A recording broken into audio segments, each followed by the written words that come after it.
Hello guys, in this video I'm about to show you how to set up the Muskit CRM app inside your sub account. So let's get the ball rolling. After you search for the app at the level for App Marketplace, you go at the install and then allow install. You provide the API key, continue, and you get success. The tool is already installed inside your sub account, and the next step is to access the tool. But you will notice that we have a tool here, which means we need to refresh the page. Let's do it right away. Here we are. Let's go back at it. Perfect. We got Musket CRM. The new interface, we have the documentation, the tutorials, and the setup. At the level of documentation, it provides you all the steps that you follow in order to install the app. At the level of tutorials, you have Smart Q guide showing you how to get the credential. Here we have the setup video.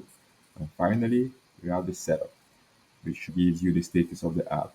That's pretty much it, guys. If you ever have any question, we have a very dedicated team who's also available 24/7 to answer to all your questions.